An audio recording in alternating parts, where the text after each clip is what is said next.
Okay चलिए start करते हैं गाइस। ओके हर हर महादेव मित्रों, चलिए शुरू करते हैं। फोकस करना ऑन करो। ओके लाइव स्ट्रीम में भी सबको हर हर महादेव। शुरू करते हैं, फोकस करना। फर्स्ट एंड फॉरमोस्ट थिंग पूछो क्या। 2-3 दिन से हमने लॉ क्या होता है, लॉ की प्रोसेस क्या होती है, एक्सेट्रा सब पढ़ा है। आज उसको थोड़ा सा रिवाइज कर लेते हैं, ठीक है। And let me tell you, 2-3 दिन से सिर्फ लॉ क्या होता है और प्रोसेस क्या होता है वो नहीं पढ़ाया मैंने आपको। मैंने एक्चुअली आपको कुछ कंटेंट पढ़ा दिया है पहले चैप्टर का, जो तुमको आज समझ में आएगा कि ऐसा हो चुका है, ठीक है। बट जैसे मैं हमेशा कहता हूं, टीचिंग में हम कंसेप्ट को प्रायोरिटी पे रखते हैं, नॉलेज को प्रायोरिटी पे रखते हैं, और उसके हिसाब से हम पढ़ाते हैं जो एक्चुअल चीजें है प्रैक्टिकल लाइफ में इंप्लीमेंट करने लायक। Is it? बोलो हाँ है ना। बट आईसीआई मॉड्यूल जो आईसीआई बनाती है वो कुछ नशे करके बनाती है। और मतलब to tell you, let's go on to this straight away, you will understand what I am trying to say. See, this is what is they have written about what is law, ठीक है। ये institute के module का ही copy है। हमारे notes के अंदर हमने इंस्टीट्यूट का टेक्स्ट आईआरएफ चैप्टर में जैसा का वैसा लिया है, as it is a new chapter for the CA foundation. तो ऐसे केस में आपको वही पढ़ना चाहिए जो मॉड्यूल में दिया है। तो अब हमने व्हाट इज लॉ का मीनिंग समझा कि क्यों लॉ आता है, उसके 4 फैक्टर्स क्या है, एक्सेट्रा। बोलो हाँ है ना। How they have finished it with in the 2 sentences just like this. Law is a set of obligation and duties imposed by the government for securing welfare, providing justice to the society. Indian legal framework reflects social, political, economic and cultural aspects of our vast and diversified country. Full stop. हमने जो 1-2 lectures तक के देखा उसके summary का भी summary नहीं है ये। Are you understanding? अगर उसके बाद में मैं आपको बोलूं the process of making the law, हमने कितना बड़ा प्रोसेस देखा, रफली अपने 2 पेजेस को पूरा लिखा है, right starting constitution of India से, बेस लॉ से। बोलो हाँ है ना। रफली 2 पेजेस लिखा है हमने पूरा। बोलो हाँ है ना। सिर्फ इतना सा है सिर्फ process to pass the law ICI के मॉड्यूल में। अच्छा, मैंने आपको जो प्रोसेस बोला वो कॉन्स्टिट्यूशन वाला प्रैक्टिकल प्रोसेस है। आप कभी भी इसको क्रॉस चेक कर लो, कभी भी any point of time, this will be the same process for any law in the India, but they have just mentioned in the 5 lines and what they have said, uselessness, total uselessness. मतलब ऐसी चीजें पढ़ के मेरे को बम फोड़ने की इच्छा होती है। नालायक लोग, बाहर रुका करो जब मैं पढ़ा रहा हूं। जीवन में शाहरुख खान बनना है सबको, sorry Deepika Padukone.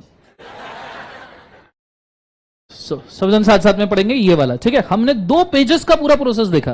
Now institute said what process of making law में 1 to 3 पढ़ो क्या है।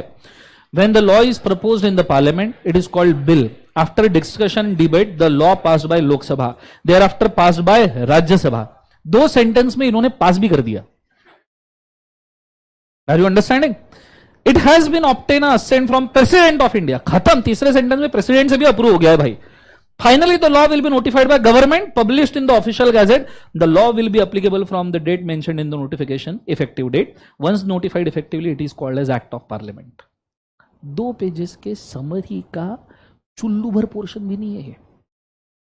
कौन बताएगा बिल क्या होता है, कौन बताएगा ड्राफ्ट क्या होता है, कौन बताएगा किसके पास पावर है, कौन बताएगा रीडिंग कैसे होगा, कौन स्टैंडिंग कमेटी का रेफरेंस नहीं है। मतलब जो धुरंधर लोग लॉ बनाते, let me be very clear, कल से जो क्लास में लेट आएगा, मैं आने के बाद मैं वैसे ही कॉशियस से 2-3-4 मिनट लेट आता हूं कि भाई तुम कैसे तो भी पहुंच जाओ। तुम उससे भी लेट आते हो, ये हद है। कल से क्लास के अंदर अगर कोई लेट आएगा, मी त्याला इथे 10 उठबशा काढायला लावेल। नहीं, ऐसे कुछ नहीं करूंगा मैं, उसको बाहर भेज दूंगा वापस, ठीक है। फिर कंसेप्ट खत्म होने के बाद वापस बुला लूंगा। प्लीज थोड़ा डिसिप्लिन, प्लीज रिक्वेस्ट। ऐसे बॉसगिरी नहीं कर रहा, ठीक है।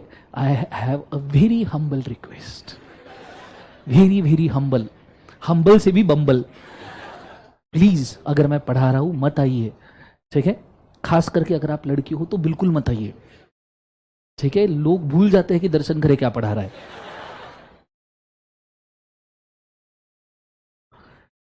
ओके, तो मैं इंस्टीट्यूट को गालियां दे रहा था, I will continue with that.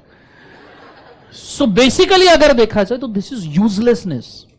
मतलब तुम दे क्यों रहे हो फिर टॉपिक इंडियन रेगुलेटरी फ्रेमवर्क के नाम से। बोला है इंडियन रेगुलेटरी फ्रेमवर्क, फ्रेमवर्क का तो कहीं ढांचा ही नहीं है, ठीक है। There is nothing written about the process of law. इसे डिटेल में हमने पढ़ा हुआ है, ठीक है। पर पर पर पर पर पर पर पूछो क्या? मेरे कंसेप्ट और मेरे नॉलेज की वजह से आपको मार्क्स नहीं मिलने वाले। मैं कितना भी सही हूं, हमने कितना भी सही पढ़ा हो, कुछ भी हो जाए, तुम्हें मार्क्स इन्हीं सेंटेंसेस पे मिलने वाले हैं। तो मैं जैसे दिल पे पत्थर रख के इसको लिखवाऊंगा, उससे भी बड़ा पत्थर दिल पे रख के एग्जाम में लिख लेना। पर जब बात आएगी कंसेप्ट और नॉलेज की, मैंने जो पढ़ा है उसे याद रखना, कि कभी इंटरव्यू में पूछा जाए ये मैं क्यों पढ़ा रहा हूं knowledge base, please do understand. मैं इसको एक बार समझा ही दूं। हमारा कंसेप्ट हम प्रायोरिटी पे रखते हैं। आपने हमेशा देखा कि जब भी हम कुछ पढ़ रहे हैं, हम लॉजिकल कंसर्न से ही पढ़ते हैं। कंसेप्ट से बेस बनता है। कंसेप्ट से क्या बनता है? बेस। इस बेस को सपोर्टिंग, आप देखना जब भी कोई बिल्डिंग खुदती है ना, बनती है, तो उस बिल्डिंग के अंदर पहले नींव खोदी जाती है, और नींव के अंदर बहुत सारा मुरुम, रीति, गिट्टी, कंक्रीट भरा जाता है। सबसे ज्यादा तो कंक्रीट यूज होता है, बोलो हाँ है ना? योर कंसेप्ट एंड उसके नीचे your knowledge, they becomes your नींव। ये आपकी क्या बन जाती है? नींव। इसके ऊपर अब मैं जो तुमको कुछ भी लिखने के लिए बताऊंगा, ये लिखना है, ये बन जाएगी आपकी बिल्डिंग। नाउ लोगों को बिल्डिंग दिखने में अच्छी दिखनी चाहिए। लोग मतलब IGAI।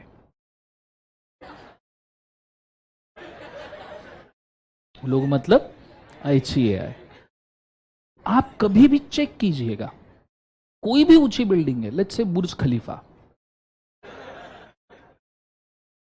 कुछ लोग क्यों हंस रहे मुझे पता है।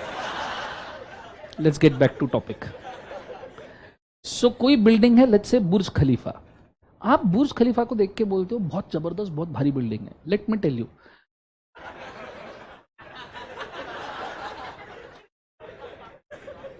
अब मैं कुछ भी बोलूंगा तो गलत ही निकलना है। अब मेरे को हर सेंटेंस सोच समझ के बोलना पड़ेगा। क्यों दिया मैंने एग्जांपल? सो हाँ, बुर्ज अल अरब। सो बेसिकली जब तुम बिल्डिंग देखते हो, तुम बोलते हो अरे वाह, शानदार, जबरदस्त, ब्यूटीफुल बिल्डिंग है। नालायक। But if you don't know, उस बिल्डिंग का 1/4 से 1/3 पोर्शन जमीन के नीचे है।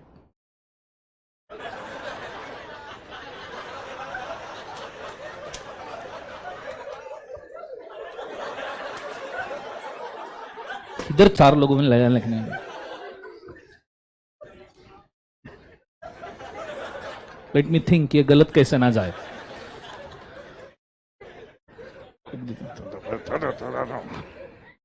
ओके, सो बात को समझो। जितनी ऊंची लंबी बिल्डिंग बनानी है और जितनी खूबसूरत बिल्डिंग बनानी है, उससे ज्यादा मजबूत नींव होनी चाहिए। Are you understanding? अरे सीरियस टॉपिक है ये। छोड़ दो, मैं स्टार्ट कर रहा हूं पढ़ाना। तेल नहीं गया। ओके, यहां तक समझ में आया पक्का? एवरीबॉडी बोलो हाँ है ना? सो हमारा concept knowledge will always work as a basis, as a foundation for the purpose कि हम उसके ऊपर कुछ भी लिखे। अब डजेंट मैटर, मैंने इंस्टीट्यूट के हिसाब से भी आपको लिखवा के दिया, तो आपका कंसेप्ट नॉलेज उसको एब्सॉर्ब कर लेगा। रीजन समझ में आ रहा है सबको? हाँ है ना? And let me tell you, तुमने लॉजिकली पढ़ा है तो एग्जाम में तुमको इन चीज़ों को रिसाइट करने में दिक्कत नहीं जाएगी। बड़ा प्रॉब्लम सिर्फ ये है कि हमको थोड़ा ICAI के हिसाब से लिखना जरूरी है। मैं भी दिल पे पत्थर रख के लिखवा रहा हूँ। क्यों? I don't support this nonsense, but your marks will be from here only. तुम्हें किसी ने पूछा प्रोसेस ऑफ लॉ और तुमने मैंने लिखवाया और 1.5-2 पेज लिख के आया, कन्फर्म मार्क कटेंगे, कन्फर्म कटेंगे। क्योंकि जो चेक करने वाला है उसके पास एक मॉडल आंसर रहता है, वो मॉडल आंसर इसी से बना है या ऐसी फालतू चीजों से। क्लियर है? और मैंने जो लिखवाया वो अटमोस्ट प्रैक्टिकल चीज है। अब वो मॉडल आंसर भले ही अपना कितना सही हो, जो चेक करने वाला है, जो पर्सन वैल्यूअर है, वो तो मॉडल आंसर से मैच हो रहा है क्या, यही देखेगा ना। And are you very sure कि जो चेक करने वाले उसको पूरा प्रोसेस ऑफ लॉ पासिंग पता है? Of course not.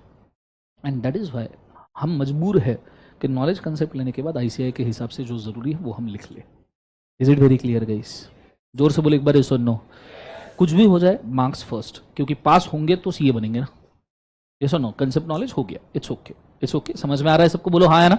चलो, तो मैं चाहूंगा सबसे पहले नया पेज ओपन कीजिए, हेडिंग डालिएगा इंडियन रेगुलेटरी फ्रेमवर्क, चैप्टर का मार्जिन के अंदर, टॉप मार्जिन के अंदर लिखिएगा इंडियन रेगुलेटरी फ्रेमवर्क.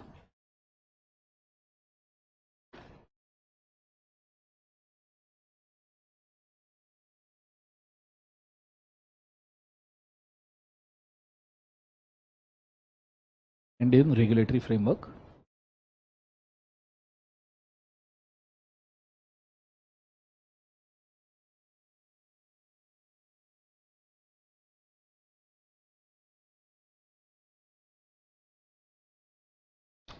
उसके अंदर हेडिंग डालिएगा सोर्स ऑफ लॉ.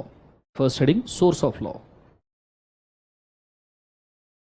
हम इस चैप्टर को प्यार से आईआरएफ कहते हैं, ठीक है? बिकॉज हर बार इतना बड़ा नाम लेना is not possible for all of us. So IRF कोई शॉर्ट फॉर्म लिखना चाहे लिख सकता है. Okay, so source of law. अब इन्होंने सोर्स ऑफ लॉ में ऐसा इंग्लिश यूज किया है, ऐसा इंग्लिश यूज किया है कि तुम्हारा दिमाग खराब हो जाएगा, ठीक है? जैसे फॉर एग्जाम्पल इसको हम अगर पढ़ाने की बात करें तो you must be aware about India is a parliamentary democracy. We have a constitution which is basis of the source of all laws. We elect our representatives to the parliament as well as to the state legislative assembly of the various states. These representatives or the people make the law of the parliament and their state assemblies as the case may be. So parliament is ultimate law making body. मैं आपको mention करूं, ये paragraph जो है ना, ये source of law में, ये प्रोसेस ऑफ लॉ में आना चाहिए था. इनको यहां तक नहीं समझ में आता कि कौन सी चीज कहां लिखनी चाहिए. सोर्स ऑफ लॉ में you must write only about the constitution, article 245, article 246, schedule 7. And 3 type के लॉज आपने बतानी चाहिए जो हमने ओरिजिनल डायग्राम ड्रॉ किया था सोर्स ऑफ लॉ के लिए. बोलो हाँ है ना. ये आना चाहिए. और ये जो इन्होंने लिखा है ना, ये 2-3 point, it is actually the process of law. ये जो ये कह रहे हैं कि पार्लियामेंट में रखना है, स्टेट लेजिस्लेटिव असेंबली में रखना है, ये आपने प्रोसेस ऑफ लॉ में लिखना चाहिए. Are you understanding? बट ठीक है, अब उन्होंने जो लिखा है इसको ही कंप्लाई करेंगे, इसी के हिसाब से जाएंगे, ठीक है? सो सोर्स ऑफ लॉ हेडिंग डाला सबने, यस और नो? अच्छा, दूसरी बात, मैं आपको सभी चीजें पॉइंट वाइज मैनर में लिख के देने वाला हूं. क्यों पॉइंट वाइज मैनर में? क्योंकि यही पॉइंट आपको पता रहे कि ये कंसेप्ट में 4 पॉइंट है, ये कंसेप्ट में 5 पॉइंट है, ये कंसेप्ट में 6 है. So if you are lacking at something, you must know how many points you are lacking. This is the first advantage. अरे समझ में आ रहा है क्या? दूसरा एडवांटेज यही के यही पॉइंट जब आप एग्जाम में पॉइंट वाइज नंबर फॉर्म में लिखोगे तो वैल्यूअर के लिए स्टेप मार्किंग इजी होता है.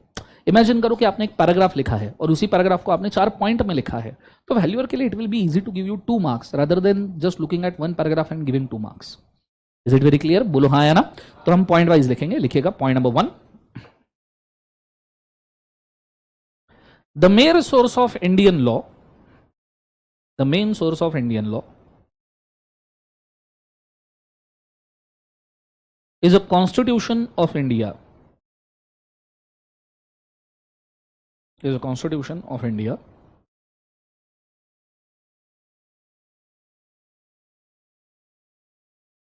is a constitution of India, full stop. Point number 2, the constitution gives power, the constitution gives power, constitution gives power to the parliament, to the parliament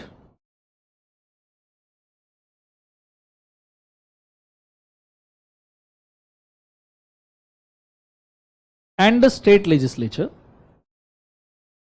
Constitution gives power to the parliament and the state legislature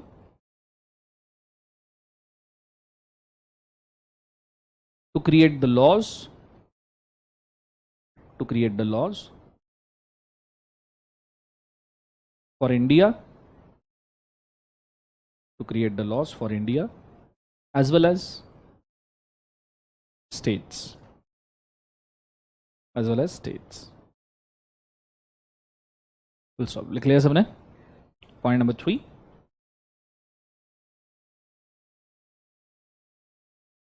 the parliament consists of elected representatives. The parliament consists of elected representatives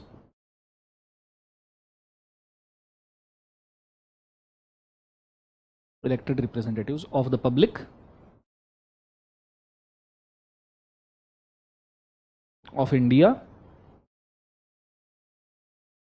The parliament consists of elected representatives of public of India, and a state legislature consists of elected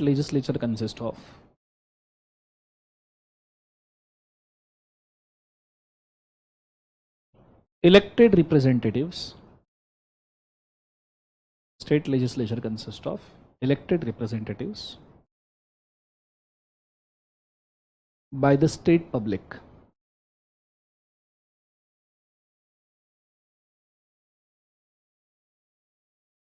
By the state public. Full stop. Next point. So the parliament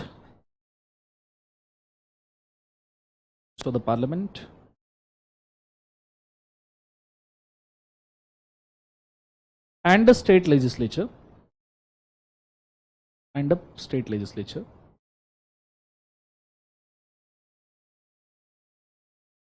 are ultimate law-making bodies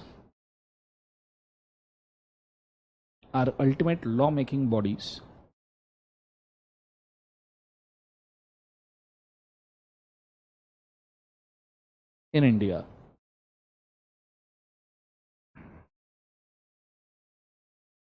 full stop. लिख लिया सबने? Okay. अब इसके बाद में किसी ने मुझे सवाल पूछा था कल या परसों कि sir what is a federal court. Anyone? कौन था वो? यस. कि सर फेडरल कोर्ट क्या होता है. Now tell. इस चीज को समझने के लिए मुझे आपको थोड़ा सा ठीक है, मुझे आपको थोड़ा सा ज्यादा ज्ञान देना पड़ेगा. पूछो क्या. मुझे एक बात बताओ. Have you heard about lol? Law of land. Lots of laughter नहीं नाले. लॉ ऑफ क्या लिख बाजू से? Land. What is law of land?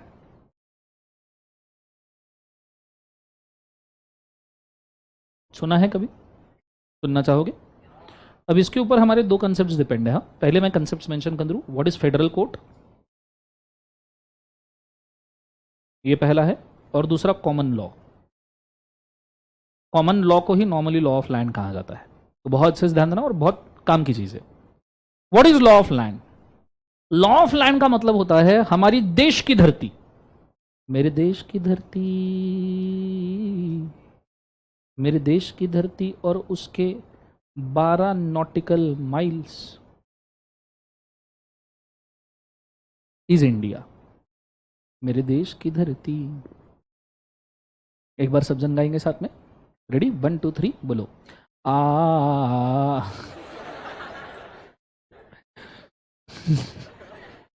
Okay, एक साथ सब बोलेंगे. मेरे देश की धरती और उसके 12 नॉटिकल माइल्स. मेरे देश की धरती. ठीक है.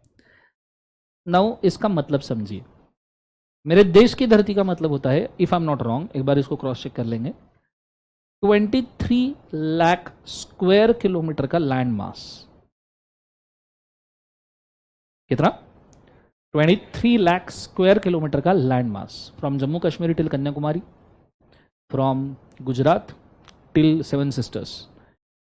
23 लाख स्क्वायर किलोमीटर का land mass plus 12 nautical miles in high seas. ये वो सरहदें हैं जहां पे हम इंडिया कनोट करते हैं. और इन सरहदों पे, इस ज्योग्राफी पे जो लॉ एप्लीकेबल होता है, उस पूरे लॉ को हम कहते हैं लॉ ऑफ लैंड. उस पूरे लॉ को हम क्या कहते हैं? Law of land. Are you understanding what I am trying to say? जोर से बोले एक बार. सुनो. तो सर 23 लाख स्क्वायर मीटर का लैंड मास, चलो हाई सीज में 12 nautical miles. What about sir जमीन से, बॉर्डर से कितना दूर तक? तो बॉर्डर तक के ही. ये जो 23 लाख स्क्वायर किलोमीटर रफली हमने जो गिने, इट्स रफ, ये जो हमने गिने हैं ये बॉर्डर तक के हैं. फॉर एग्जाम्पल, एक छोटा सा एग्जाम्पल लेते हैं, समझने में आसानी होगी. वो मूवी देखा है तुमने, बजरंगी भाईजान? देखा है? नहीं देखा है? बजरंगी भाईजान मूवी का एंडिंग सीन था. वैसे उसमें बहुत सारे सीन थे, पर एंडिंग वाला एंडिंग में एक सीन था कि जो लड़की पाकिस्तान की है वो पाकिस्तान की सरहद से चिल्लाती है, और ये जो सलमान खान है इंडिया की सरहद में रहता है और चिल्लाती है मामा। देखा है? बोलो हाँ है ना। फिर सलमान खान इधर से भागते हुए जाता है, ये देखो ये सरहद है, सलमान खान इधर से भागते जा रहा है, लड़की उधर से भागते आती है, सलमान खान लड़की को उठाता है, हवा में फेंक देता है और वो हवा में ही लटक जाती है। Movie and. देखा तुमने? हाँ है ना, हवा में ही लटका के रखा है उसको। मुझे एक बात बताओ, वो एरिया क्या है? No man's land, but there are man. Picture के लिए किसका लैंड है वो? नो मैन्स तो क्या एलियन का है? बोलो, किसी कंट्री का नहीं है तो किसका है? किसी का तो होगा, भगवान का। डोंट गो रिलीजियस, दंगे कर देंगे अपन। बोलो किसका है लैंड? दूसरी बात, वहां इंडिया का लॉ लगता है क्या? नहीं लगता है। पहले तो ऐसे बॉर्डर पे आप जाओगे तो दूसरा लॉ लग जाएगा, लिखा हुआ बाद में लगेगा। समझ में आ रहा है? So first and foremost thing, obviously the name is no man's land, but no man's land का मतलब ये होता है the territory is governed by United Nations, not United State of America. I am saying United Nations. एक class में ऐसा हुआ था कि मैंने यूनाइटेड नेशन पे पूरा लेक्चर दिया कि टेरिटोरी यूनाइटेड नेशन का, ये यूनाइटेड नेशन का। फिर एक लड़की ने मुझे आके पूछा, सर पर अमेरिका की लैंड यहाँ क्या कर रही है? फिर मैंने बोला यूनाइटेड नेशन, नॉट अमेरिका। ये पता है difference? What is United Nations?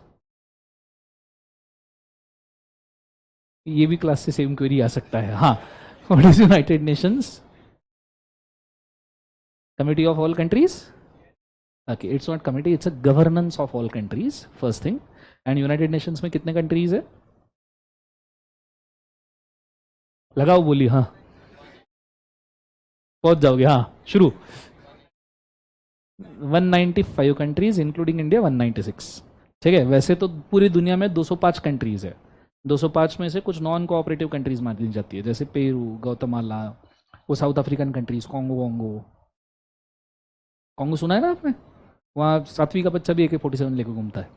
उनका मेन बिजनेस ही हाईजैकिंग है। They have the country have the main business of hijacking, crimes etcetera, वो रन ही उसके बेसिस पे होता है।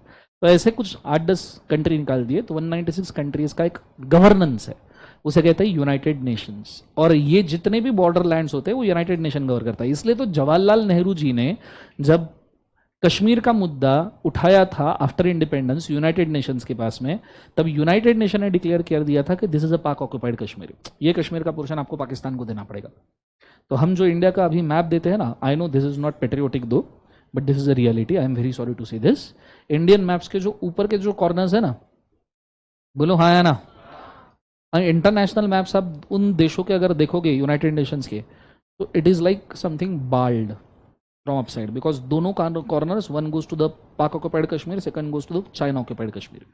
We have limit till Siachen only, after Siachen we cannot go in China and there is Pak occupied Kashmir. तो दो अपर corners जो India के हैं वो इंडिया के है ही नहीं। यूनाइटेड नेशन ने भी मैप के अंदर बोले कि वो बाहर, but as we are patriotic and we are still hopeful कि वो हमारे देश में ही रहेंगे, बिकॉज जब फ्रीडम मिला था तब वो हमारे देश में थे। तो ऐसे सिचुएशन में वी स्टिल होप दैट कि it is a part of India, इसलिए हम हमारा मैप वैसा ही बनाते हैं बेसिकली। बट आप कभी भी इंटरनेशनल मैप चेक करना, आपको इसके अंदर डिस्क्रिपेंसीज दिखेगी। ठीक है, नाउ मेरे को पता है कि अपने आस्था के खिलाफ है या अपने पेट्रियोटिज्म के खिलाफ, but what to do, it is a fact. और हमने जो सर्जिकल स्ट्राइक किया था वो एक्चुअली उस एरिया में किया था, वो कॉर्नर पे। Actually it's not in the actual Pakistan, it is in the Pak occupied Kashmir. Is it very clear, yes और नो? तो ये चीज को आपने याद रखना चाहिए। तो हम जब कहते हैं 23 lakh square kilometre 12 nautical miles, तो बॉर्डर लाइन्स इसमें नहीं आते बिकॉज वो यूनाइटेड नेशंस का पार्ट होता है। दूसरी बात एक और, 12 nautical miles in the high seas. Now what is nautical mile? You can simply correlate like this: 1 nm is equal, 1 nautical mile is equal to roughly 1.6 kilometers. ठीक है, 1 nautical mile is equal to roughly 1.6 kilometre. ये high seas में, high seas में मतलब India का borders, land source जहां खत्म होता है, जहां से हाई सीज, अरब सागर शुरू होता है, हिंदी महासागर शुरू होता है, बे ऑफ बंगाल शुरू होता है, तो वहां पे 12 नॉटिकल माइल्स अंदर तक के आपका इंडिया माना जाता है। जैसे if you don't know, Mumbai के आसपास अरब सी में बॉम्बे हाई करके कंपनी है, which is a oil exploration and natural gas exploration company, उसका मेन सेटअप ही वहां पे है। तो that is to be considered under India, और उसको भी इंडिया के सभी कंपनीज एक्ट और लॉज ऑफ लैंड लगते हैं। Is it very clear guys?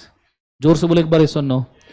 अब ये जो लॉज ऑफ लैंड हम लगाते हैं, इसके अंदर हमें देखो, अभी तक हमने लॉज ऑफ लैंड का सिर्फ एक ही पोर्शन पढ़ा है जिसे हम एक्ट बोलते हैं। क्या बोलते हैं? बोले एक बार, एक्ट। पर let me tell you, act is a one of the part of law of land. मतलब 2-3 दिन से हम जो पढ़ रहे थे कि एक्ट कैसे बनता है, एक्ट क्या होता है, और जो हमने कल परसों प्रोसेस देखी, that is a process just for act. That is a process just for, क्या बोले एक बार, act. Act is passed by the parliament. Act is passed by, सब जन बोलेंगे किसने पास किया हुआ होना चाहिए? एक्ट बाय पार्लियामेंट, या तो फिर act is passed by state legislature. State क्या बोले एक बार, उसे legislature. Are you understanding, yes और नो? पर जहां पे एक्ट फेल होता है और डिस्क्रिपेंसी आती है, या एक्ट पास नहीं किया जा सकता, we have already seen this, we come up with the ordinance. We come up with the, क्या बोले एक बार, उसे ऑर्डिनेंस। क्या होता है बच्चों ऑर्डिनेंस? हमने लिखा है गाइस ये, please, what is ordinance? What is ordinance? It is passed by the standing committee and directly by किसने बोले एक बार, उसे president. But whether it is passed by the parliament? No. Is it very clear guys? जोर से बोले एक बार, yes or no? Then there is ordinance. तो यहां पे मैं लिखना चाहूंगा passed by president. Passed by क्या बोले एक बार, उसे president. But subject to approval of parliament. But subject to क्या बोले एक बार, उसे approval. किसका approval guys? Parliament. Approval of parliament. Are you understanding guys? बच्चों बोलो हाँ या ना। पर इससे भी बात नहीं बनती, कई बार एक्ट और ऑर्डिनेंस के इंटरप्रिटेशन में दिक्कतें आती है, इंटरप्रिटेशन में दिक्कत आती है। For example, let's take an example, एक नेचुरल रिसोर्सेज को मेंटेन करने के लिए लॉ बनाया गया है, और उस लॉ के अंदर वर्ड यूज किया जा रहा है प्लांट। वर्ड क्या यूज किया जा रहा है? Plant. Now just see the discrepancy. मैं अगर बोलूं प्लांट एंड मशीनरी, तो प्लांट वर्ड का मीनिंग क्या है? प्लांट एंड मशीनरी जब बोलो तो प्लांट वर्ड का मीनिंग क्या आएगा गाइस? बोलो बोलो बोलो, क्या आएगा? फैक्ट्री और मशीन्स। वही अगर मैं बोलूं प्लांट्स एंड ट्रीज, तो प्लांट वर्ड का मीनिंग क्या है? पेड़ पौधे। बच्चों अरे समझ में आ रहा है क्या? समझो हमने कोई लॉ बनाया, एक्ट बनाया, उसके अंदर मैंने वर्ड एक जगह पे यूज किया प्लांट एंड मशीनरी, दूसरी जगह पे यूज किया प्लांट एंड ट्रीज। तो प्लांट एंड मशीनरी में प्लांट का मीनिंग फैक्ट्री है, बोलो हाँ या ना। एंड प्लांट एंड ट्रीज में प्लांट का मीनिंग क्या है? पेड़ पौधे, बोलो हाँ या ना। अब समझो मैंने उस लॉ के अंदर कहीं एक जगह पे सिर्फ प्लांट वर्ड लिखा, ना मशीनरी लिखा साथ में, ना ट्रीज लिखा, तो वहां कंफ्यूजन होगा कि प्लांट वर्ड का मीनिंग क्या है। इसके ऊपर झगड़े हो सकते हैं, इसके ऊपर डिस्प्यूट होगी, कोर्ट में केस जाएगा, बोलो हाँ या ना। इसलिए कुछ चीजों को ना डिपार्टमेंट को क्लैरिफाई करना पड़ता है। डिपार्टमेंट को क्या करना पड़ता है? क्लैरिफाई। कभी अगर डिपार्टमेंट को लॉ चेंज करना रहा, कुछ भी, या प्रोसेस बोलना रहा, तो डिपार्टमेंट 3 चीजें डिक्लेयर करता है जो लॉ ऑफ लैंड का पार्ट बनती है। पहला, सर्क्यूलर्स। पहला क्या बोले एक बार, उसे circulars. What is circulars? Circulars मतलब क्लैरिफिकेशंस। सर्क्यूलर्स मतलब क्या बोले एक बार, उसे क्लैरिफिकेशन। जैसे प्लांट वर्ड को यहां पे क्या समझना है, ये सर्क्यूलर से आएगा। दूसरा होता है रूल्स। दूसरा क्या होता है? रूल्स। Rules are processes. समझो सेक्शन नंबर 7 में बोला है कि कंपनी बना देनी चाहिए, पर किस प्रोसेस से बनना चाहिए, कौन सा ई फॉर्म लगेगा, कहां सबमिट करना है, आरओसी को सबमिट करना है, मिनिस्ट्री को सबमिट करना, कौन सा ऑफिसर को करना है, प्रोसेस है। आपको बोला है कि पैन कार्ड चाहिए, इनकम टैक्स भरना है तो पैन कार्ड की जरूरत है, पर कैसे अप्लाई करना है पैन कार्ड को, कहां जाओगे, कितना फीस लगेगा, ये थोड़ी ना एक्ट में लिखेंगे, क्योंकि फीस चेंज होगी, प्रोसेस चेंज होगा, कल अथॉरिटी चेंज होगा। बोलो हाँ या ना। एवरीबडी यस और नो। तो रूल्स प्रोवाइड द क्या बोले एक बार, प्रोसेस, जिससे एक्ट का पोर्शन बच जाता है। तुमको बोला आधार कार्ड निकालना है, आधार कार्ड कंपलसरी है, फिर मोदी जी आए, मित्रों आधार कार्ड को पैन कार्ड से अरे बोलो हाँ या ना। एवरीबडी यस और नो। पर बोला है आधार कार्ड निकालो, पर कैसे, how you will bring the Aadhaar card, उसका प्रोसेस बोलना चाहिए। तो ये सब प्रोसेस कहां लिखे जाते हैं, बोले एक बार से रूल्स। तो सर्कुलर्स और क्या बोले एक बार से रूल। और तीसरा पार्ट आता है नोटिफिकेशंस।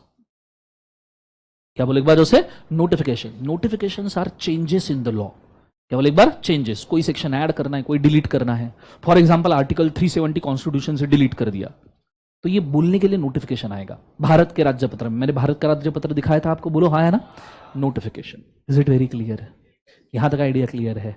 पर इसमें भी कभी जिंदगी में दिक्कतें हैं, इसमें भी जीवन में क्या है, दिक्कत है, तो हो जाते हैं झगड़े, जिसको हम कहते हैं डिस्प्यूट। झगड़े जिसको हम क्या कहते हैं, सब जन बोलो क्या कहते हैं, डिस्प्यूट। और फिर भी झगड़े होते हैं इसके दिक्कतों में, तो हम जाते हैं हाई कोर्ट और सुप्रीम कोर्ट के पास। कौन से कोर्ट के पास, हाई कोर्ट, एंड कौन सा कोर्ट जोरो एक बार, सुप्रीम कोर्ट के पास। Is it very clear? और फिर हाई कोर्ट सुप्रीम कोर्ट जो डिसीजन देता है उसे हम मानते हैं। जो high court supreme court decision देगा उसे हम क्या बोलो, मानते, पूरे देश में मानते। कितने हाई कोर्ट्स हैं इंडिया में, लगाओ बोली, how many high courts are there? There are 25 high courts. How many supreme courts? Supreme court एक ही होता है इसलिए उसको सुप्रीम बोलते। समझ में आ रहा है क्या? सो वन सुप्रीम कोर्ट, इनके डिसीजंस को हम कहते हैं लॉ ऑफ लैंड। आपने देखना, कोई भी डिसीजन ले लो, एनी डिसीजन जो आपको मानना पड़ेगा, सुप्रीम कोर्ट ने बोला है तो मानना पड़ेगा। जैसे फॉर एग्जांपल एक छोटा सा डिसीजन आया था, मैं एग्जांपल दे रहा हूं। पहले ना जब एक्सीडेंट्स होते थे, रास्ते के ऊपर चलने वाले या कुछ भी गाड़ियों के एक्सीडेंट होते थे, लोग हेल्प नहीं करते क्योंकि पुलिस मारेगी या पुलिस के पछड़े में फट जाएंगे। बोलो हाँ या ना? बाद में सुप्रीम कोर्ट का डिसीजन आया कि अगर आप एक्सीडेंटल पर्सन को हेल्प करते हो तो पहली बात, आपके खिलाफ बहुत पॉजिटिव इंक्वायरी की जाएगी, आपको तकलीफ भी नहीं दी जाएगी। दूसरी बात, अगर आप कल्प्रिट भी हो तो आपने अगर बंदे को हेल्प किया, उसका जान बचाने की कोशिश की, तो आपको मिनिमम से मिनिमम पेनल्टी लगाई जाएगी, इम्प्रिजनमेंट की तो बात भी नहीं की जाएगी, अगर आपने ऑफेंस जानबूझ के नहीं किया है तो। ये सुप्रीम कोर्ट का डिसीजन है एक्सीडेंटल केसेस में। अब ये पूरे देश में चलेगा। Are you understanding? यस और नो? और सुप्रीम कोर्ट के जो डिसीजंस होते हैं ना, वो बहुत स्ट्रांग होते हैं। आप जितने भी सुप्रीम कोर्ट, जैसे मैं आपको मेंशन करना चाहूंगा दैट, बोलना नहीं चाहिए वैसा, बट अपन लॉ पढ़ रहे हैं तो मेरे पास ऑप्शन नहीं है। दिल्ली गैंगरेप वाला case supreme court has handle it. किस तरीके से डिसीजन दिया, पूरे देश में इंप्लीमेंट करना पड़ा। तो सुप्रीम कोर्ट, हाई कोर्ट जो डिसीजन देते हैं ना, उन्हें क्वेश्चन ऑफ लॉ कहा जाता है। क्या कहा जाता है सब जन बोलो? Question of law. Have you heard question of law कभी? सुना होगा ना, किधर तो सुना होगा, खुद भी नहीं पता, जीरो। सर जिंदगी में लॉ ही पहली बार है। सुनना चाहोगे 2 मिनट के लिए? 2 मिनट तो नहीं, मतलब डिस्कशन अच्छा खासा जाएगा। What is the time? Okay, दिल से रिक्वेस्ट करो, बोलने की तो इच्छा है, झेल लोगे? थोड़ा सिलेबस के बाहर निकल जाऊंगा मैं, और झेलने के लिए मैच्योरिटी चाहिए। I think you are mature enough. मैं तो हूं सर, है। झेल लोगे कंफर्म? बुक वुक बंद करने का क्या संबंध?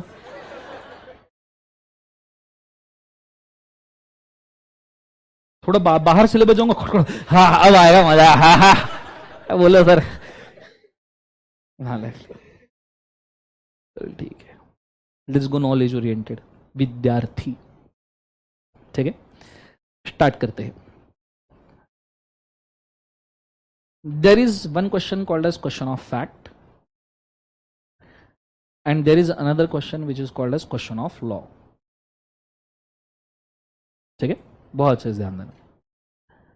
क्वेश्चन ऑफ फैक्ट और क्वेश्चन ऑफ लॉ में क्या फर्क है? पहले मैं क्वेश्चन ऑफ फैक्ट समझा दूं, समझने में बहुत आसानी होगी, इजीली रिमेंबर हो जाएगा। अच्छा, जो बोल रहा हूं नॉलेज पॉइंट ऑफ व्यू बोल रहा हूं, पर आपके सीए फाइनल तक के सिलेबस के बहुत सारे कंसेप्ट इससे बहुत क्लोजली कनेक्टेड है। तो आप ऐसा समझ लो कि ये हम वापस न्यू बना रहे हैं। ठीक है, तो समझोगे तो बहुत अच्छी बात रहेगी। So question of fact, let's say एक एग्जांपल लेते हैं। ठीक है, नाम बोलो बेटा। हर्ष, हर्षा। बाजू वाले का नाम क्या है? साया। हर्ष और साया, कार्यक्रम की सभी पात्र और घटनाएं काल्पनिक है, इसका वास्तविक जीवन से कोई संबंध नहीं। यदि किसी घटना के साथ समानता होती है तो मात्र संयोग कहा जाएगा। तो सुनिएगा प्यार से, वार्निंग देनी पड़ती है, ऑल कैरेक्टर आर फिक्टिशियस। अब हर्ष ने साया को मतलब गोल्ड बेचा। हर्ष ने साया को नहीं बेचा, हर्ष ने साया को गोल्ड बेचा। लेट्स से कॉन्ट्रैक्ट था प्योर 24 कैरेट गोल्ड। अब प्योर 24 कैरेट तो नहीं मिलता है, 23.99 कैरेट्स। प्योर 24 कैरेट गोल्ड का कॉन्ट्रैक्ट था और साया ने हर्ष को ₹5 लाख का चेक दिया। ठीक है, अब जब साया के पास यह गोल्ड आया, साया ने गोल्ड चेक किया तो गोल्ड 18 कैरेट ही निकला। तो साया ने हर्ष के ऊपर केस कर दिया, साया स्यूड हर्षा, साया स्यूड हर्षा, साया ने हर्षा पे केस। सो साया ने हर्षा पे क्या कर दिया, बोले एक बार केस कर दिया। मुझे एक बात बताओ, ये केस तुम क्यों सुन रहे हो?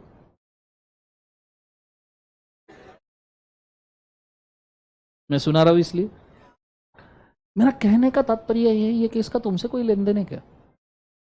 ऐसा है क्या ये केस सुनने के बाद हर एक को 1-1 ग्राम गोल्ड मिलेगा? Of course not. तो the case whose decision affects only two parties of case is question of fact. एक ऐसा केस जिसका डिसीजन सिर्फ पार्टीज टू कॉन्ट्रैक्ट पे अफेक्ट करता है, पार्टीज टू केस पे, is a question of fact. Public का इससे कोई लेन देन नहीं है। यह अभी एकदम से 100% नहीं समझ में आएगा क्योंकि तुम्हें क्वेश्चन ऑफ लॉ नहीं पता। तो let's go to question of law. What is question of law? तो question of law is nothing but a question of fact. Question of law question of fact ही होता है, but affects entire nation, but affects entire nation. जैसे एक case बोलता हूं, सुनिएगा प्यार से। जन्माष्टमी सुना है? मेनली राजस्थान, गुजरात और महाराष्ट्र में सबसे ज्यादा खेला जाता है, वैसे भी बहुत सारी जगह पे खेला जाता है। महाराष्ट्र में खास करके जन्माष्टमी के वक्त पिरामिड्स बनाए जाते हैं। अरे हाँ ना, ऊपर दही हंडी लटकाते, एक के ऊपर एक चढ़ते, फिर वो सिर से धाड़ करके फोड़ते, हाँ ना। ऐसा एक जन्माष्टमी का केस हुआ था। केस समझिएगा। एक स्लम एरिया था मुंबई में। स्लम एरिया में एक मित्र मंडल था। मित्र मंडल ने जन्माष्टमी के बहुत रिहर्सल्स किए थे पिरामिड के, और मित्र मंडल ने जन्माष्टमी के टाइम पे दही हंडी फोड़ने के लिए पिरामिड बनाने की शुरुआत की। नॉर्मली आपने देखना, ये पिरामिड के टॉप लेवल पे नॉर्मली छोटे और हल्के बच्चे होते हैं, थे हल्के बच्चे होते थे, अभी ऐसा नहीं चलता। तो ये केस है 2015-16 का रफली। तो उन्होंने पिरामिड बनाया। सबसे ऊपर एक छोटा बच्चा था जिसने दही हंडी फोड़ी, और उस वक्त ऐसा होता दही हंडी जैसी ही फोड़ी तो सब लोग एकदम ये मजा आ गया करके ऐसे गिरते हैं। सबसे टॉप पे जो बच्चा था 6वीं-7वीं का, ये जैसे ही दही हंडी फूटी सब जल्लोश जोश में आ गए, पिरामिड टूट गया, बच्चा सीधा ऊपर से नीचे गिर गया, and he was permanently disabled. अब बच्चा और पूरा मित्र मंडल स्लम एरिया से बिलोंग करता है। मदर फादर भी बच्चे के स्लम एरिया से बिलोंग करते थे। मेडिकल एक्सपेंसेस पे करने का कैपेसिटी नहीं था। तो मदर फादर ने, पेरेंट्स ने मित्र मंडल को बोला कि भाई हमारे बच्चे के मेडिकल एक्सपेंसेस आप दोगे। मित्र मंडल ने बोला कि हमारे पास पैसे ही नहीं है। दूसरी बात, ये रिलीजियस एक्टिविटी के अंदर, ये कॉमन एक्टिविटी के अंदर, ये सोशल एक्टिविटी के अंदर आपका बच्चा खुद की मर्जी से आया था, और जब वो ऊपर चढ़ा, he is aware about the risk, and as he is aware about the risk, we are not responsible to compensate him. हम उसको कंपेंसेट कर नहीं सकते, हमको जरूरत ही नहीं है, क्योंकि वो तो खुद के रिस्क के ऊपर आया था। हर एक जन सोशल एक्टिविटी में, रिलीजियस एक्टिविटी में खुद के रिस्क पे आता है, तो हम कैसे कंपेंसेट करें? तो मदर फादर ने ये पिटिशन डाला कि जो बच्चा था वो माइनर था, और शायद तुम्हें अगर पता होगा तो इंडिया में माइनर बच्चे खुद के नाम पे कॉन्ट्रैक्ट नहीं कर सकते। बोलो हाँ या ना? तो जो बच्चा था वो माइनर था।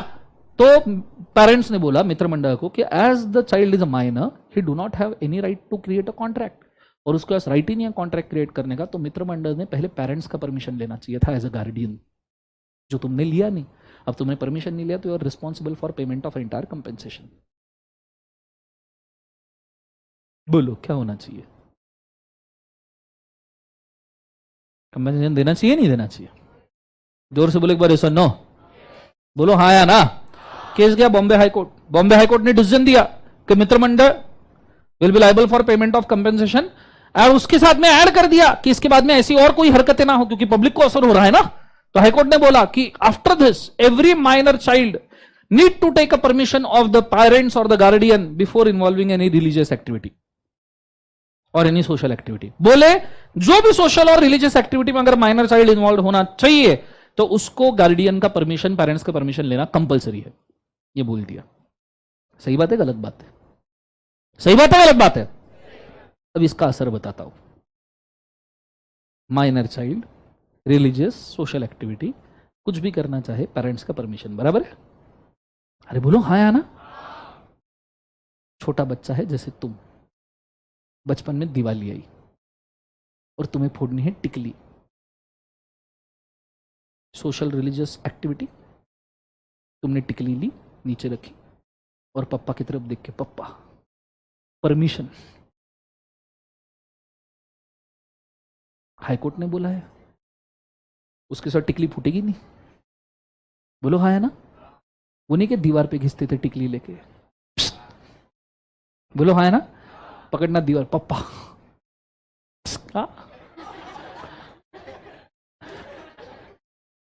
होली खेलनी है, पिचकारी मारने के पहले पप्पा पापा थोड़ा सा। इतना ही नहीं, कोई माइनर बच्चा भगवान के लिए हाथ भी जोड़ना चाहता है, पप्पा हाँ हाँ हाँ हाँ। कोई मुस्लिम बच्चा नमाज पढ़ना चाहता है, पप्पा अब्बा, बोलो हाँ है ना। कोई क्रिश्चियन बच्चा जीसस के सामने कैंडल लगाना चाहता है, आप सोचिए कि एवरी सिंगल थिंग जो रिलीजियस है उसके लिए पेरेंट्स का परमिशन है। चलो ये तो इंडिविजुअल वाले हैं, व्हाट अबाउट सोशल? गणपति में डांस करने जाना है, पता चला बच्चे को पप्पा ने पकड़ कर रखा, बच्चा उधर इज इट? बोलो हाँ या ना। दूसरी बात, मेरे को ये सवाल का जवाब दो, रिलीजियस एक्टिविटी इंडिया में मनाते किसके लिए है? इंडिया में रिलीजियस एक्टिविटी मनाते ही इसलिए क्योंकि अपकमिंग जनरेशन उस एक्टिविटी को सीखे और उसको आगे कैरी करे। तो जिन माइनर बच्चों के लिए रिलीजियस एक्टिविटी होती है, आपने उन्हीं को बैन कर दिया, उसी के ऊपर अप्रूवल लगा दिया। अरे जिनके लिए रिलीजियस, तुम बड़े लोग एंजॉय करते हैं रिलीजियस एक्टिविटी से? कौन ज्यादा एंजॉय करता है? आप सोचिए, जितने बचपन में आप गणपति आने पे, होली आने पे, दिवाली आने पे एक्साइटेड थे, क्या आप अभी इतने एक्साइटेड होते हो? तो बनते किसके लिए रिलीजियस एक्टिविटी? बच्चों के लिए, और हाईकोर्ट ने उन्हीं को बंद कर दिया। अब मुझे बताओ डिसीजन सही है गलत है? समझ में आ रहा है? केस गया public interest litigation supreme court, Mitra Mandal ने डाला, बोले क्या बोल दिया ये, हमारे यहां पे बच्चे नाच गाना करना बंद कर दिए, रूम में बैठ के रोते हैं कि हाईकोर्ट ने क्या कर दिया हमारे साथ। समझ में आ रहा है? बोलो हाँ या ना। सुप्रीम कोर्ट ने पूरा केस देखा और सुप्रीम कोर्ट ने डिसीजन दिया। क्या डिसीजन दिया होगा? Beautiful. Every person, right starting from his birth, have a right to celebrate a religious activity on his own for the religion as he may choose. बचपन से तुम्हें राइट है कि तुम जो रिलीजियस एक्टिविटी में इन्वॉल्व होना चाहते हो, सिर्फ अपने धर्म की नहीं, सभी धर्मों की। Are you understanding? But if such activity is a risky activity, it is a duty of a parents or a guardian to look after the same.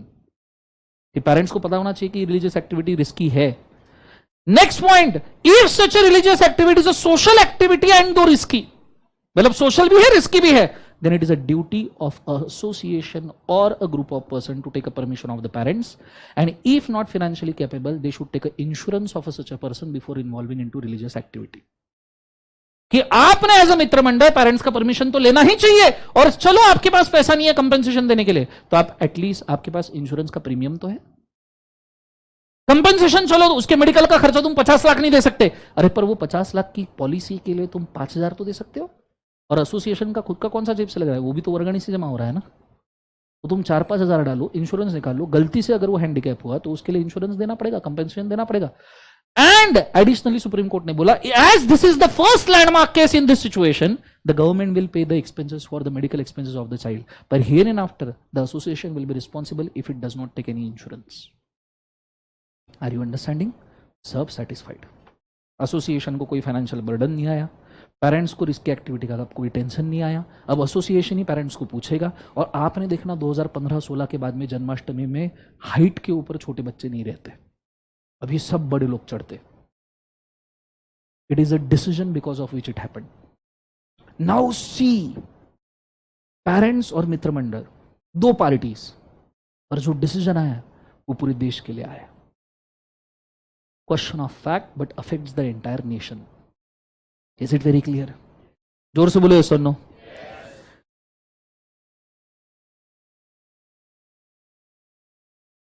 ठीक है, पहले परमिशन। एक और हेवी केस है, हेवी है, झेल लोगे? वैसे मेरे पास बहुत कुछ है देने के लिए, तो मैं सोच के देता हूं क्या कि भाई झेल लोगे नहीं लोगे। एक सेकंड, अच्छी चीजें देने के लिए, ये मेरे को हंसी बाद में समझ में आई, सॉरी। हेवी केस है, झेल लोगे confirm? I hope so everyone is mature enough here, because case है रेप का, नॉट दिल्ली गैंग रेप, और भी खतरनाक केस है। मैंने पर्सनली इस केस को फॉलो किया था because I wanted to understand what is a justice given. नाम मैं लूंगा नहीं, as it is rape case, कोई सेंस नहीं नाम लेने का। There was a minor girl, from where, whom, how, doesn't matter. Minor girl का very unfortunate and disastrous situation में रेप हुआ। मतलब सबसे घटिया चीज जो अगर हो सकती है, तो ऐसे लोगों को तो फांसी भी नहीं, चौक में जिंदा उड़ा देना चाहिए, एक तो पत्थर मार के नहीं तो जला के, बट व्हाट टू डू, कुछ लोग होते हैं। सो माइनर गर्ल का रेप हुआ, to her trauma she can not handle it, तो after the rape she went into coma, she went into coma. Immediately उसको आईसीयू में एडमिट किया गया, वेंटिलेटर पे रखा गया, कोमा में लड़की गई।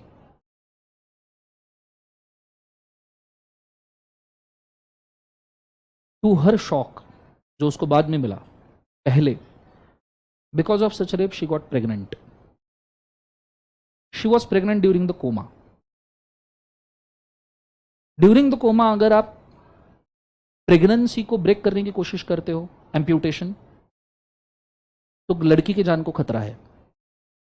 और इंडिया में एक लॉ है कि अगर पेट में बढ़ने वाला फिटस, मतलब बच्चा, ये 15 वीक से ज्यादा ग्रो हो जाता है पेट में, तो you cannot abort him, you cannot amputate him. आप उसको अबॉर्ट या एम्प्यूट नहीं कर सकते। If you do it, it will be a chargeable murder, क्योंकि वो जिंदा लाइफ है। तो 15 वीक्स तक आप अबॉर्शन कर सकते हो। After 15 weeks you cannot abort him, first thing, and the girl is in the coma, you cannot treat her. 15 weeks मतलब रफली कितने महीने हो गए? 3.5 महीने। Girl woke up from the coma after 5 months. To her first shock, she was raped. To her second shock, she is pregnant. That to 5 months. And to third shock, law कहता है कि abortion करवा नहीं सकते. And she is a minor. What is justice? बोलो क्या करना चाहिए?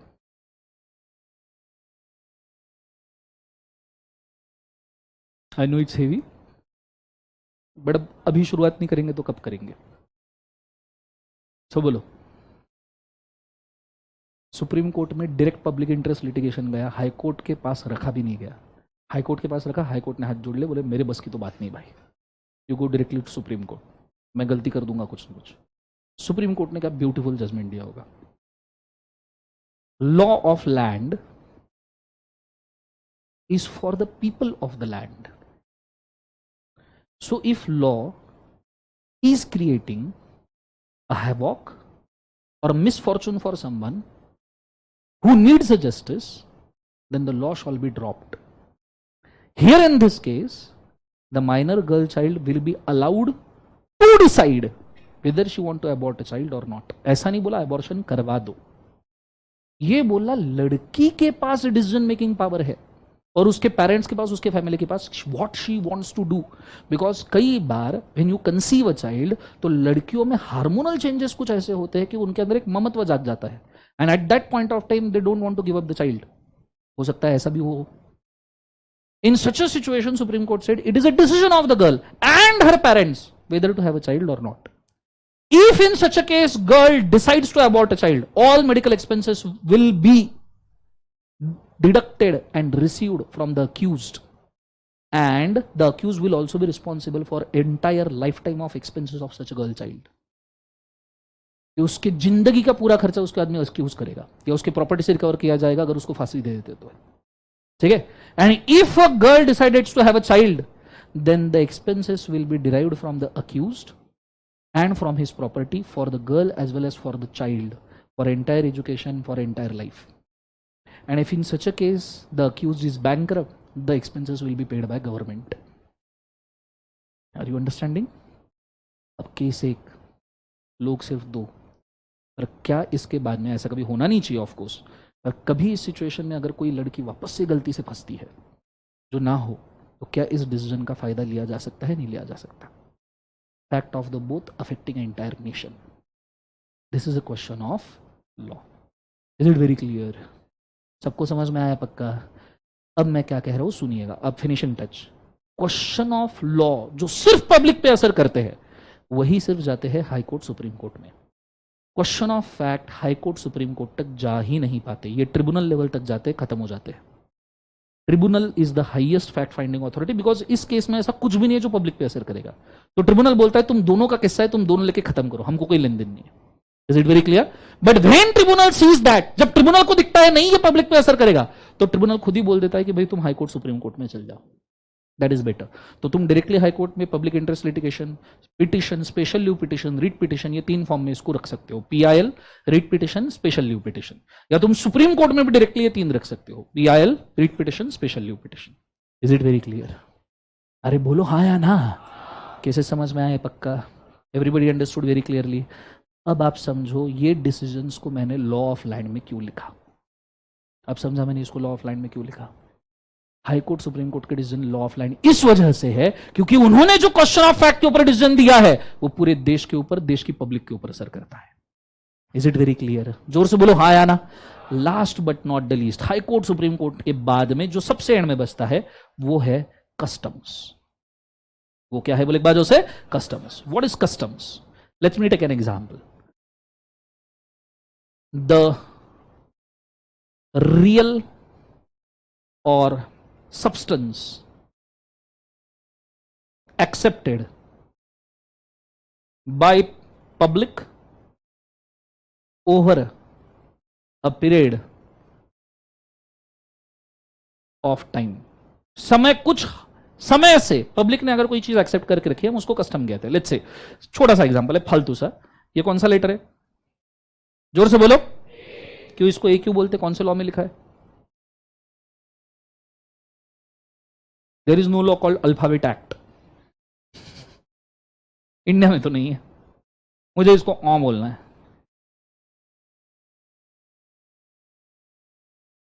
क्या ना है? क्या ना है? मैं बोल सकता हूं पर एक्सेप्टेंस आएगा क्या? Because it is a custom. Because it is a custom. और कस्टम्स चेंज होते हैं over the period of time, custom change होते हैं। तुम अगर देखो तो साल 2000 तक के सेंडिंग अ पोस्ट ऑफिस या inland letter is the main thing.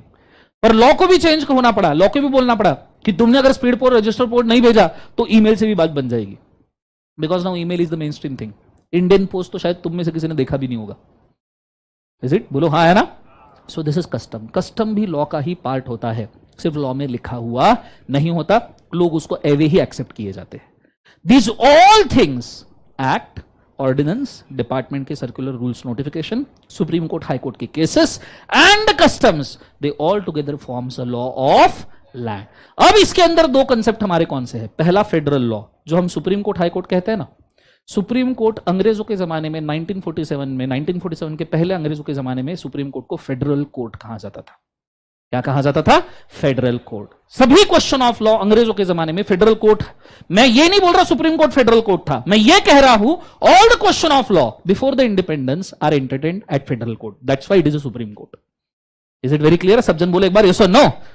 Idea clear हो रहा है? बोलो हाँ या ना। और दूसरा common law. What is a common law? A decision given by high court और supreme court which is accepted by common public is a common law. हम इन्हीं डिसीजंस को, सुप्रीम कोर्ट हाई कोर्ट के डिसीजंस को क्या कहते हैं बोले एक बार से? Common law. ये दोनों डेफिनेशन तुम्हारे सिलेबस में। Is it very clear? सबको समझ में आया? ओके, अब नेक्स्ट पॉइंट लिखना शुरू कीजिएगा। ये डायग्राम बाद में ड्रॉ करेंगे।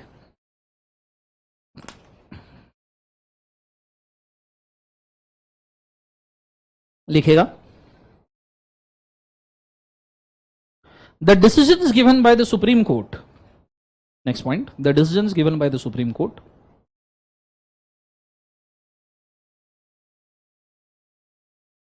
the decisions given by the Supreme Court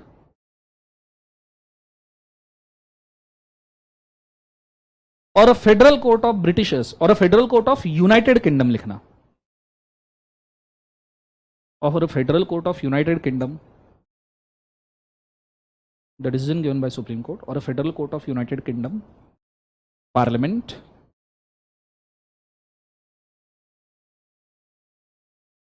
United Kingdom, Parliament are considered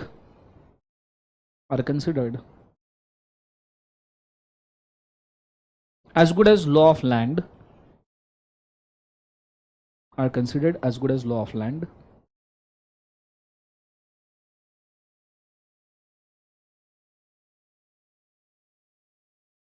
over the public matters, over the public matters.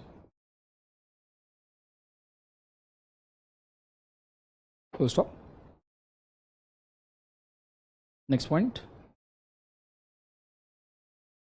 The base law constitution of India, the base law constitution of India, 2 minute में है. The base law constitution of India is also considered as law of land, is also considered as law of land, considered as law of land regarding fundamental rights, regarding fundamental rights and duties,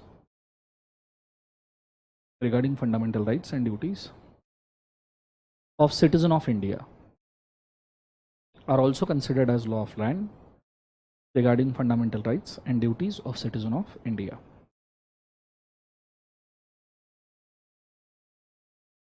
full stop. लिख लिया सबने?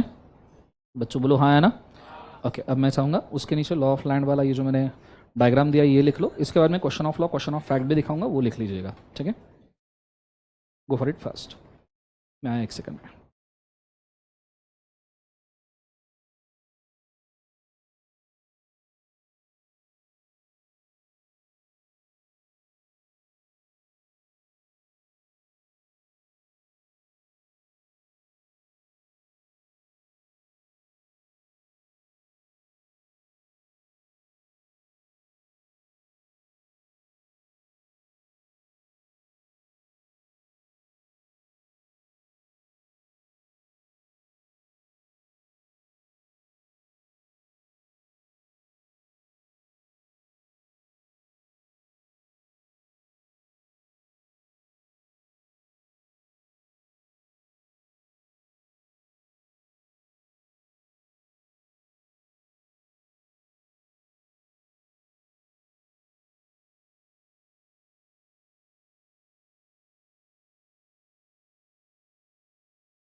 Drag करूं?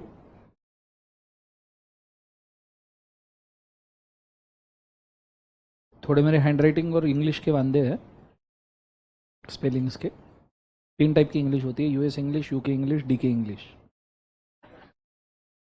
मेरा spelling के साथ serious बहुत वांदे। मेरा फाइनल का जब पेपर था या इंटर का जब पेपर था तो मैं 1 महीना पहले से सिर्फ स्पेलिंग याद कर रहा था।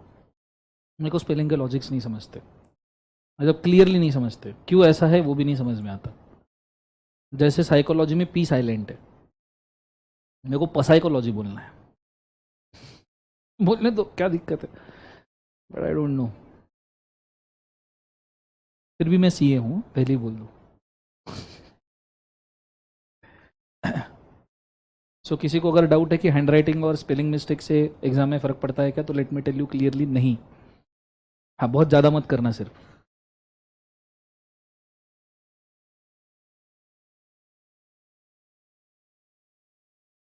ग्रीन वाला नहीं समझ रहा, वापस लिख देता हूँ। द रियल और the substance accepted by the public over a period of time. वापस ये पहले लिख लो सब्जेक्ट, मैं डिक्टेट कर रहा हूँ।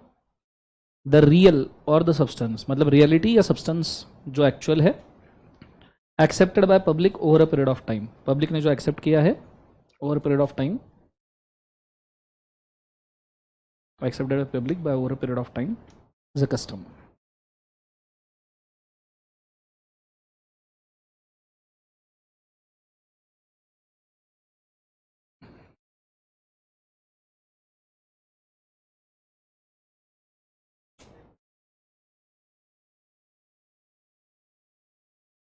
Sure, done guys? बच्चों बोलो हाँ है ना? Everybody done? Question of law और फैक्ट लिखना है क्या? बोलो हाँ है ना? देख लो ये भी।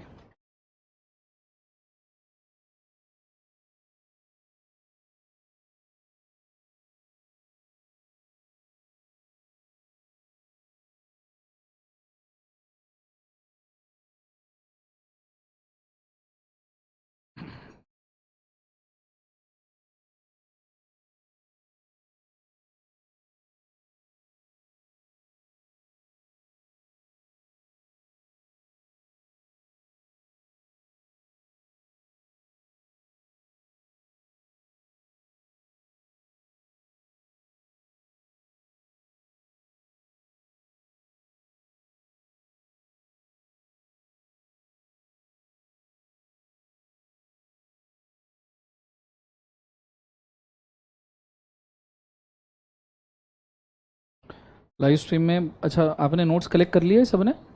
शुरू किए हैं? ठीक है, मैं डिक्लेयर कर दूंगा क्लास में, don't worry.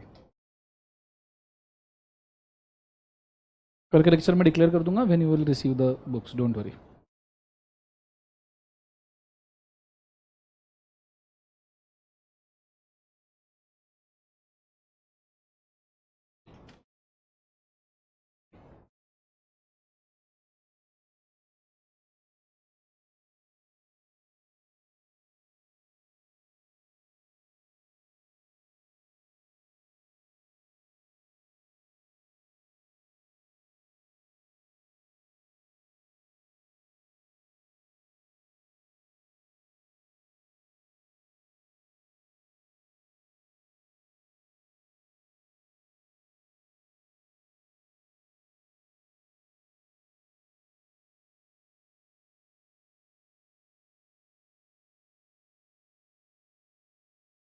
Sure done?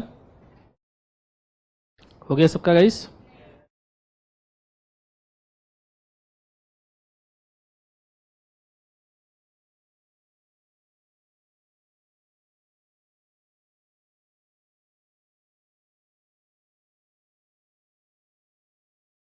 Done?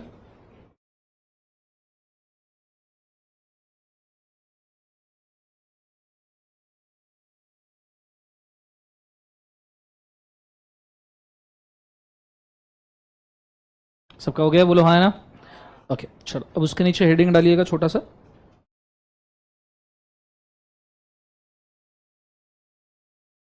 The process of making the law. अब ये मेरे को बिल्कुल लिखवाने की इच्छा नहीं है बिकॉज ऑफ इंस्टीट्यूट ने जो दिया है, पर अब क्या करें, no options. Process of making the law. Point number 1.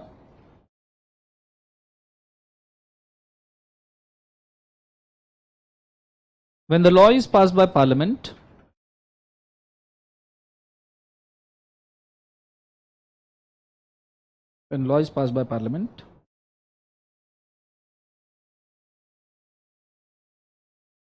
earlier the bill is proposed.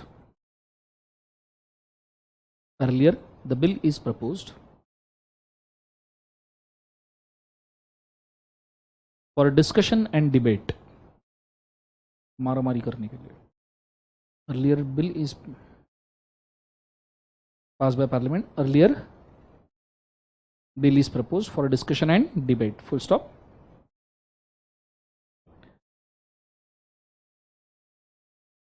Then it will be passed by, point number 2. Then it will be passed by Lok Sabha.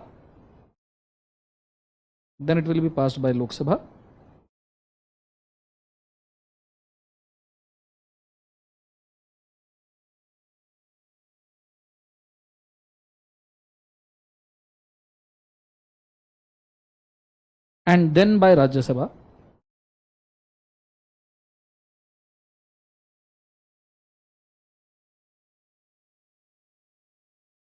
Then passed by Rajya Sabha. Full stop. Next, point number 3. Then the bill has to get assent of President. Assent of the President.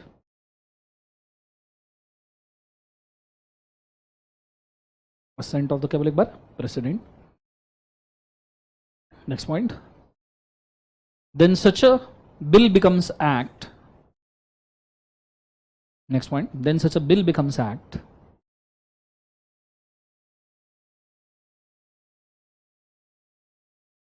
And it will be declared in official gazette.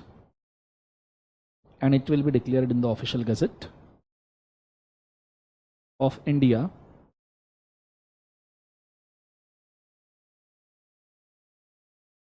It will be declared in official gazette of India with an effective date.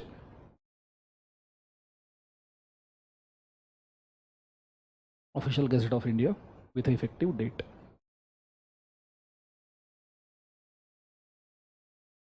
Full stop. देख लिया सबने? Everybody done? Okay, तो यहाँ पे process to pass the law भी हमने complete कर लिया है. हालांकि आपको डिटेल्ड प्रोसेस भी ऑलरेडी पता है. ठीक है, चलो आज मैं यहीं पे स्टॉप कर रहा हूं. ठीक है, that is all for today. Have a nice day. धीरे धीरे अब हम समय बढ़ाते जाएंगे. ठीक है, वैसे हमें 1.5 आवर अलोकेटेड है, तो रफली हम कल से फुल टाइम यूटिलाइज करने की कोशिश करेंगे. ठीक है, अभी स्टार्टिंग है, तो I don't want to pressurise you more, but some way we have to do it. Okay, चलो, थैंक यू बोलो जोर से.